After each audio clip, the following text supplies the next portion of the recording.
ओम शनिश्चराय नमः। शनिदेव महाराज की जय। आइए सुनते हैं शनिवार व्रत की कथा। एक समय स्वर्गलोक में सबसे बड़ा कौन के प्रश्न पर 9 ग्रहों में वाद विवाद हो गया।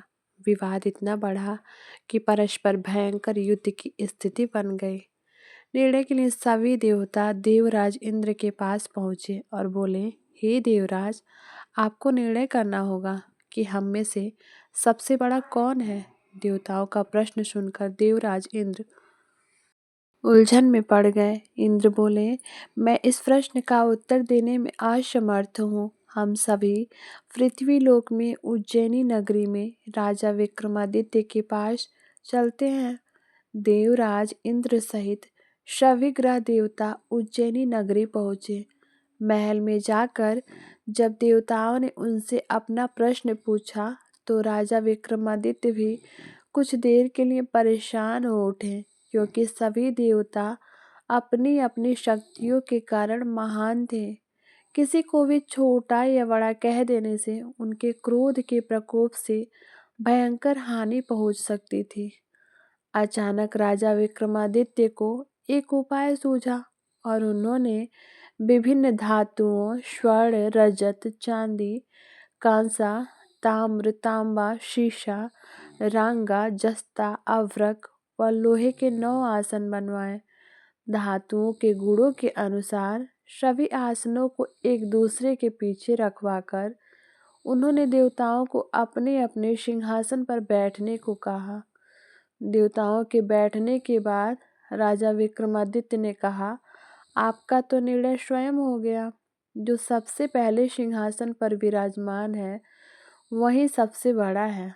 राजा विक्रमादित्य के निर्णय को सुनकर शनि देवता ने सबसे पीछे आसन पर बैठने के कारण अपने को छोटा जानकर क्रोधित होकर कहा, राजा विक्रमादित्य, तुमने मुझे सबसे पीछे बिठाकर मेरा अपमान किया है। तुम मेरी शक्तियों से परिचित नहीं हो। मैं तुम्हारा सर्वनाश कर दूंगा। शनिदेव ने कहा, सूर्य एक राशि पर 1 महीने, चंद्रमा 2.25 दिन, मंगल 1.5 महीने, बुध और शुक्र 1 महीने, बृहस्पति 13 महीने रहते हैं, लेकिन मैं किसी राशि पर 7.5 वर्ष 7.5 तक रहता हूँ। बड़े बड़े देवताओं को मैंने अपने प्रकोप से पीड़ित किया है। राम को 7.5 के कारण ही वन में जाकर रहना पड़ा और रावण को 7.5 के कारण ही युद्ध में मृत्यु का शिकार बनना पड़ा। राजा, अब तू भी मेरे प्रकोप से नहीं बच सकेगा। इसके बाद अन्य ग्रहों के देवता तो प्रसन्नता के साथ चले गए, परंतु शनिदेव बड़े क्रोध के साथ वहां से विदा हुए। राजा विक्रमादित्य पहले की तरह ही न्याय करते रहे। उनके राज्य में सभी स्त्री पुरुष बहुत आनंद से जीवन यापन कर रहे थे। कुछ दिन ऐसे ही बीत गए। उधर शनि देवता अपने अपमान को भूले नहीं थे। विक्रमादित्य जी से बदला लेने के लिए एक दिन शनि देव ने घोड़े के व्यापारी का रूप धारण किया और बहुत से घोड़ों के साथ उज्जैनी नगरी पहुँचे। राजा विक्रमादित्य ने राज्य में किसी घोड़े के व्यापारी के आने का समाचार सुना तो अपने अश्वपाल को कुछ घोड़े खरीदने के लिए भेजा। घोड़े बहुत कीमती थे। अश्वपाल ने जब वापस लौटकर इस संबंध में बताया तो राजा विक्रमादित्य ने स्वयं आकर एक सुंदर व शक्तिशाली घोड़े को पसंद किया। घोड़े की चाल देखने के लिए राजा उस घोड़े पर सवार हुए तो वह घोड़ा बिजली की गति से दौड़ पड़ा। तेजी से दौड़ता हुआ घोड़ा राजा को दूर एक जंगल में ले गया और फिर राजा को वहां गिराकर जंगल में कहीं गायब हो गया। राजा अपने नगर को लौटने के लिए जंगल में भटकने लगा, लेकिन उन्हें लौटने का कोई रास्ता नहीं मिला। राजा को भूख प्यास लगाई। बहुत घूमने पर उसे एक चरवाहा मिला। राजा ने उससे पानी मांगा। पानी पीकर राजा ने उस चरवाहे को अपनी अंगूठी दे दी। फिर उससे रास्ता पूछकर वह जंगल से निकलकर पास के नगर में पहुंचा। राजा ने एक सेठ की दुकान पर बैठकर कुछ देर आराम किया उस सेठ ने राजा से बातचीत की तो राजा ने उसे बताया कि मैं उज्जैनी नगरी से आया हूँ। राजा के कुछ देर दुकान पर बैठने से सेठ जी की बहुत बिक्री हुई। सेठ ने राजा को बहुत भाग्यवान समझा और खुश होकर उसे अपने घर भोजन के लिए ले गया। सेठ के घर में सोने का एक हार खूंटी पर लटका हुआ था। राजा को उस कमरे में छोड़कर सेठ कुछ देर के लिए बाहर गया। तभी एक आश्चर्यजनक घटना घटी। राजा के देखते देखते सोने की हार उस खूंटी निगल गई। सेठ ने कमरे में लौटकर हार को गायब देखा तो चोरी का संदेह राजा पर ही किया, क्योंकि उस समय कमरे में राजा ही अकेला बैठा था। सेठ ने अपने नौकरों से कहा कि इस परदेसी को रस्सियों से बांधकर नगर के राजा के पास ले चलो। राजा विक्रमादित्य ने हार के बारे में पूछा तो उसने बताया कि उसके देखते ही देखते खूंटी ने हार को निगल लिया था। इस पर राजा ने क्रोधित होकर चोरी करने के अपराध में विक्रमादित्य के हाथ पांव काटने का आदेश दिया। राजा विक्रमादित्य के हाथ पांव काटकर उसे नगर की सड़क पर छोड़ दिया गया। कुछ दिन के बाद एक तेली उसे उठाकर अपने घर ले गया और उसे अपने कोल्हू पर बिठा दिया। राजा आवाज देकर बैलों को हाँकता रहता।